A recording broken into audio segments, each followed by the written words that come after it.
Dipersembahkan oleh Baik Ehanda, tadi sudah kita dengarkan tadi penjelasan terkait dengan mengapa kita harus berubah transformasi untuk lebih baik dan lain sebagainya.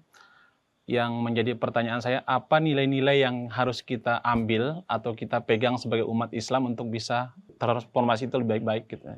Ya, pertama dan utama kita harus punya keyakinan, komitmen untuk melakukan transformasi, untuk melakukan perubahan. Lagi-lagi sudah pernah kita percakapkan di ruangan ini sebelumnya. Jangan sampai sebagai manusia dan sebagai bangsa, termasuk sebagai umat Islam, kita terjebak kepada satu paham ya, yang udahlah kita serahkan hidup ini kepada sejarah. Ya. Akan terjadi pasif. Dan ketika kita pasif, statis, berhenti, itu adalah mati. Fatalism jadinya. Fatalisme menerima keadaan. Islam mengajarkan, walaupun ada masalah khilafiyah dalam teologi Islam, bahwa kita punya kebebasan untuk berbuat dan berkehendak. Bahkan Allah dalam ayat yang sangat populer, ayat Soekarno, dan sudah pernah juga disebut di ruangan ini, Allah tidak akan mengubah keadaan sesuatu bangsa, kecuali bangsa itu sendiri mengubah apa-apa yang ada dalam diri mereka sendiri. Mindset, ya, mentalitas, ini harus berubah. Dan mentalitas perubahan itu ya adalah mentalitas mau berubah. Ini yang pertama. Baru yang kedua, kita mulai ya, bahasa Jawanya melakoni perubahan dalam diri, dalam keluarga. Harus ada perencanaan untuk perubahan. Dan nilai-nilai penting yang lainnya adalah konsistensi. Ya, selain komitmen di awal untuk berubah, kemudian konsistensi, kita mulai melakukan perubahan, konsisten, istiqomah dalam bahasa Islam yang selalu didoakan setiap sholat membaca surat Al-Fatihah.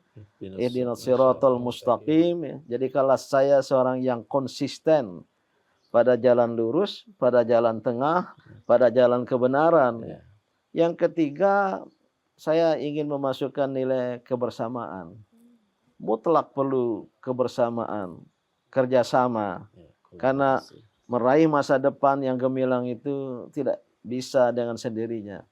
Indonesia yang maju masa depan tidak bisa dilakukan oleh seorang diri, seorang presiden sekalipun.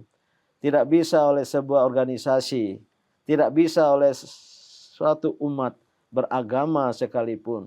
Tapi perlu, bahkan harus dalam kebersamaan dengan seluruh pihak. Lalu tadi setelah 3 pegangan tadi, apa yang menjadi faktor kegagalan sebagai remaja itu untuk menghadapi masa depan? Ya, boleh saya mengamati ya generasi muda Indonesia ini, mereka satu ya, tidak cukup kuat akar ya, budaya, kemajuan dan perubahan.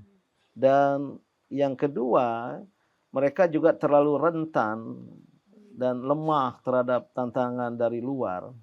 Apalagi pada era yang disebut globalisasi, ada gempuran budaya, arus budaya dari luar. Mereka tidak punya ketahanan diri untuk kritis, mengkritisi dan menyeleksi mana-mana yang baik dari yang datang dari luar. Sehingga mereka adalah orang-orang yang terjajah oleh apa yang disebut arus globalisasi, yang ada kebaikannya, tapi banyak juga keburukannya.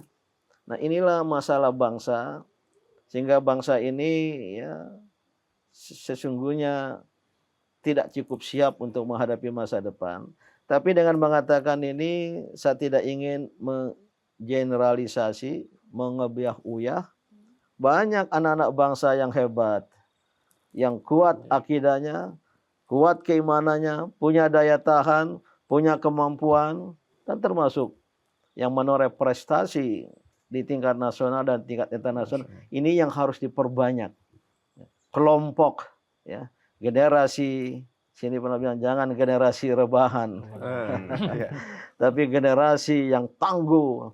Itulah anak Indonesia hebat yang sekarang mendikdasmen kita memulai dengan 7 kebiasaan itu. Kalau terjadi pembiasaan dan sukses, maka kita optimis dengan Indonesia emas pada 2045 yang akan datang.